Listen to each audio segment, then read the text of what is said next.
Ignition sequence starts. 6, 5, 4, 3, 2, 1, 0. Liftoff. We have a liftoff.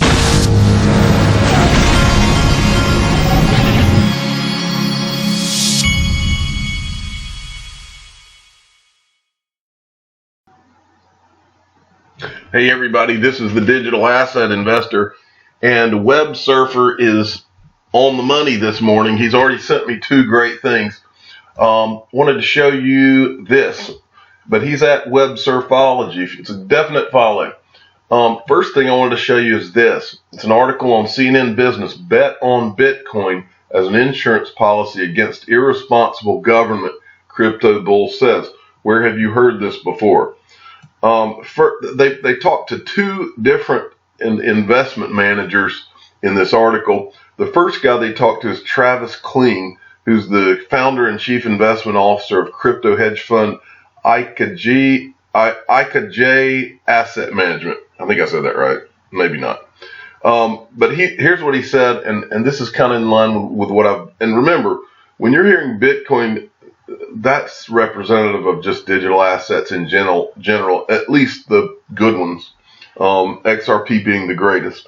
But these guys are, for whatever reason, hung up on Bitcoin. So here's what this guy, Travis Kling, says.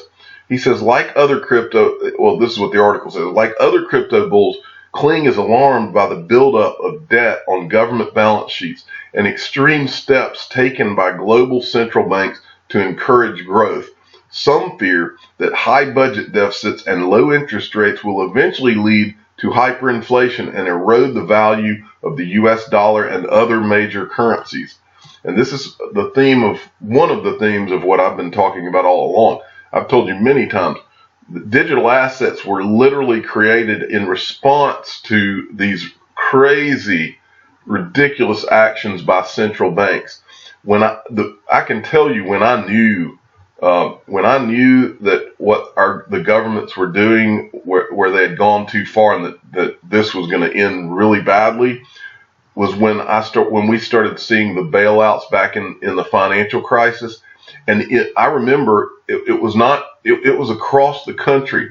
I remember this is when it really got creepy to me, is when the government aligned itself with General Motors and more or less bailed General Motors out, and then they began to pick and choose which car dealers across the country would be saved and which would be gone. And they were literally letting car dealers that with 30-year track records, they were picking and choosing which ones were going to survive. And I saw some of these car dealerships be handed to politicians who were basically in the club. And that's when I knew that this was a disaster that these people had created, and that that is what when you keep hearing decentralization and centralization, that is what this is about. When the bailouts occurred in 2008, that is when the world finally woke up. And I don't know who Satoshi Nakamoto is, but I just have a feeling he said, enough's enough. And that is when the whole decentralized versus centralized discussion came about, is because that was the tipping point. And I've said it for many years. The worst financial mistake that has ever been made in the history of the world, and especially in the history of capitalism, was bailouts. Because the second that you start bailing people out, you're picking winners and losers. And the second that you pick the winners, all of a sudden they have funds that their competitors don't have. You cannot have capitalism when one guy's getting bailed out and the other guy's not. Well, not to go off on that rant, but that's what this quote this guy was talking about is he says that he's alarmed by the buildup of debt on government balance sheets, and that's another point that I want to make. We were told after the financial crisis that they all fixed all this. They didn't fix anything. All they did is they said, oh yeah, this worked out great for everybody. Well, look at the debt of all the countries of the world. all they did is played shell games with money, and eventually where it all ended up is debt piled onto the backs of, in here in America, debt piled onto the backs of the U.S. citizens. That debt clock has done nothing but gone up. I think it hit, since maybe the financial crisis, it has doubled. If you had fixed anything, that wouldn't have happened. Simple as that. Okay, moving along. This is further in this article. This is from Morgan Creek founder and CEO Mark Yusko. I think this guy's really smart. Now, these guys are Bitcoin. I'm going to talk. My goal, I like Anthony Pompliano and Mark Yusko. My goal is to get these guys to put out an XRP fund. I think that these guys I think that these guys are really smart, and for whatever reason, they're all tied to Bitcoin right now, but I bet I wouldn't be surprised if they owned XRP behind the scenes.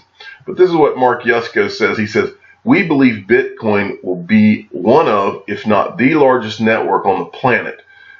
We're in the middle of the greatest wealth opportunity. It's beyond any of our imaginations." I love what he said there because it's true. So moving along, and this was also from Web Surfer at Web Surfology. It says digital assets, cryptocurrency rules and regulations across the United States. Now this is it's from bobsguide.com, and he linked to this article. And what this is it's a very comprehensive article, and it shows you state by state in the United States what's been done on cryptocurrency rules and regulations. And I was just flipping through this list, and I found the most interesting one is the District of Columbia. Listen to this. The District of Columbia has passed Bill 22654, amending the state's Unclaimed Property Act to classify the cryptocurrency owned by a person but held in cold storage as unclaimed property. In other words, now this looks shady as it can be to me. Someone in the District of Columbia, where Washington, D.C., has gone to the trouble. In other words, if you live in the District of Columbia, the way I read this, if you have a Ledger Nano S and you have your digital assets stored on your Ledger Nano S, they call that unclaimed property, which my understanding is that would mean that that's the government's property. That is creepy. I mean, that's just straight creepy right there.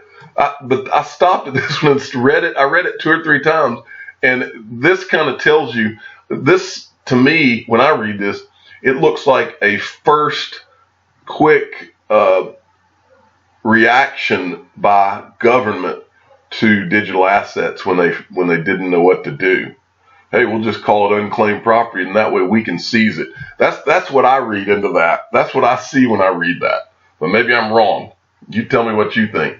Okay, this is from Cryptopolis. Why are there and he's referencing this article here. South Korean crypto exchange BitHum launches over-the-counter trading. Why are there so many OTC trading desks being open? Why don't institutional and wealthy individuals just buy on the exchanges? The answer, they know what's coming and want to buy at the lows without affecting the price. This question answer sums up what you've been going through in 2018 and into 2019. And that is all about to change, folks. And when it changes, you're not even going to realize what just happened to you. I got news for you. Okay, this is from XRP researcher at XRP News _. This is huge, folks. Huge. Visa boosts offer for Earthport in battle with MasterCard.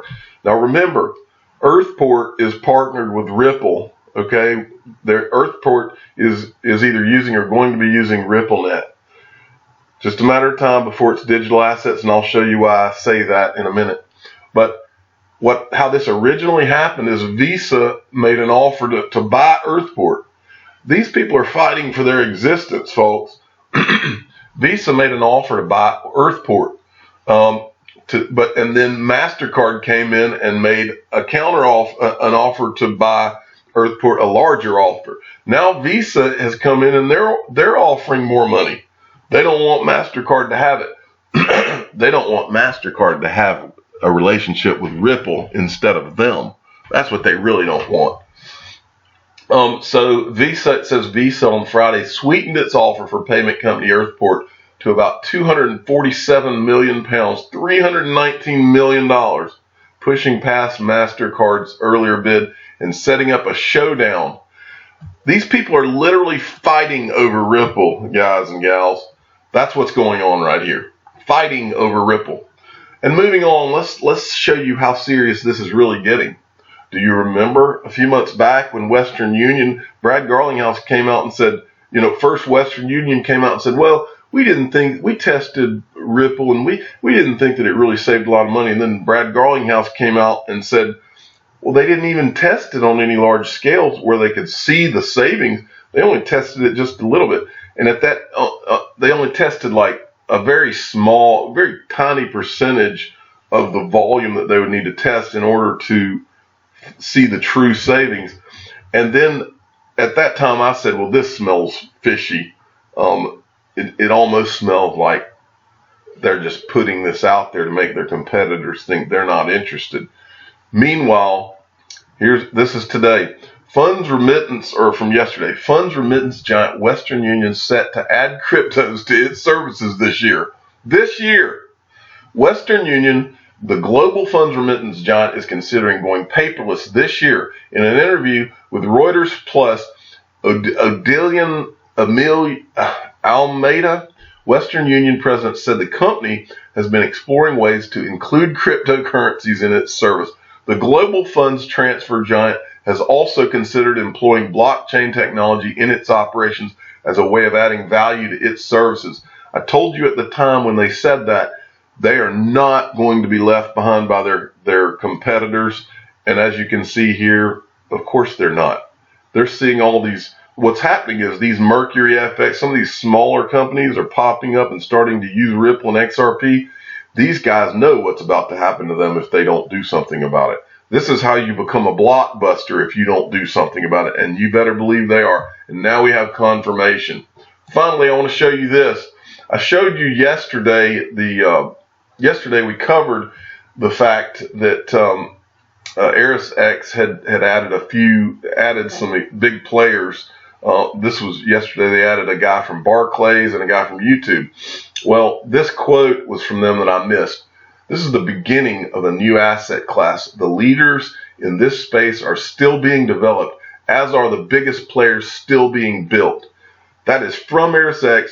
These guys are going to be probably as big, or I won't say bigger, but these guys are one of the big players coming. They're here to compete with Fidelity Digital Assets and to compete with Bakkt.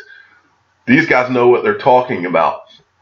And as I've told you many times before, when they're calling this a new asset class, the least amount of money in any asset class in the history of the world, and it's really a subset of an asset class, which is gold, and it's got somewhere between $7 and $8 trillion in it, folks. $7 and $8 trillion. And right now, all cryptocurrencies have around 114 billion as of this morning. I'm the digital asset investor. I'm not an investment advisor. This is for entertainment purposes only. Please subscribe and hit the like button and tell your friends and family that this is the very beginning of the new asset class, and it's the asset class to swallow all other asset classes. Thank you for listening.